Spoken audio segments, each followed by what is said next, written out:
পবিত্র ঈদুল আজহা উপলক্ষে সরকারিভাবে লম্বা ছুটিতে মোংলা বন্দরকে সচল রাখার জন্য বিকল্প ব্যবস্থা নিয়েছে বন্দর কর্তৃপক্ষ। গত 2 জুন এক জরুরি বৈঠকে মোংলা বন্দর কর্তৃপক্ষের চেয়ারম্যান সহ ঊর্ধ্বতন কর্তৃপক্ষ নিয়ে একটি সিদ্ধান্ত গ্রহণ করেছে। দেশ বিদেশি পণ্যগুলো বা আমদানি রপ্তানি পণ্য মোংলা বন্দরে আসা যাওয়া, মোংলা বন্দরে খালাস করা, মোংলা বন্দর থেকে জাহাজ চলে যাওয়ার সব ব্যবস্থা কিন্তু বন্দর কর্তৃপক্ষ রেখেছে। তবে এর সাথে সংশ্লিষ্ট যে গুরুত্বপূর্ণ যে 3টি বিভাগ রয়েছে, যেমন হারবার বিভাগ, যান্ত্রিক তড়িৎ এবং ট্রাফিক বিভাগ, এদের যেই পণ্যগুলো মোংলা বন্দরে প্রবেশ করবে, পণ্যগুলো খালাস করবে, যেটিতে পণ্য খালাস হবে বা যে এখান থেকে আবার পণ্যগুলো খালাস করে বিদেশি জাহাজগুলো যখন বিদেশে চলে যাবে, এতে যেন ব্যবসায়ীদের কোনো প্রতিবন্ধকতা না হয়, ব্যবসায়ীদের যেন কোনো অসুবিধা না হয়, সেই সুবিধাতেই কিন্তু বন্দর কর্তৃপক্ষ এবং বন্দর চেয়ারম্যান সেই ব্যবস্থা নিয়েছে। এবং এই ছুটিতে কোনো রকম যেন বন্দরে কোনো প্রতিবন্ধকতা না হয়, ব্যবসায়ীদের যেন কোনো ক্ষতি না হয় বা লোকসান না হয়, সেই ব্যবস্থা কিন্তু বন্দর কর্তৃপক্ষ নিয়েছে। যেটি এরিয়া এবং আশপাশের এরিয়ায় যেমন টহল থাকবে, চ্যানেলগুলোতে কিন্তু আমরা টহলের ব্যবস্থা করছি।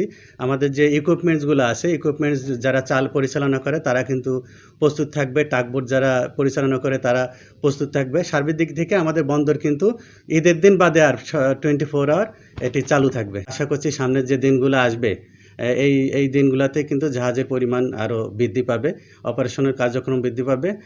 ফলে আমাদের যে এখানকার যে কর্মসংস্থানগুলো আছে এগুলো কিন্তু যেমন ডে বাই ডে বৃদ্ধি পাচ্ছে। জাহাজ আগমনের সাথে সাথে আমাদের হ্যান্ডলিং যে প্রক্রিয়া আছে, কন্টেনার, কার্গো, মেশিনারিজ, অন্যান্য এগুলো কিন্তু বৃদ্ধি পাচ্ছে।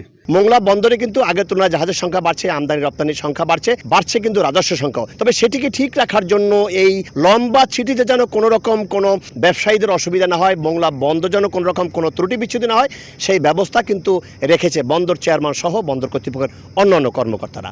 মাহমুদ হাসান, সময় সংবাদ, মোংলা।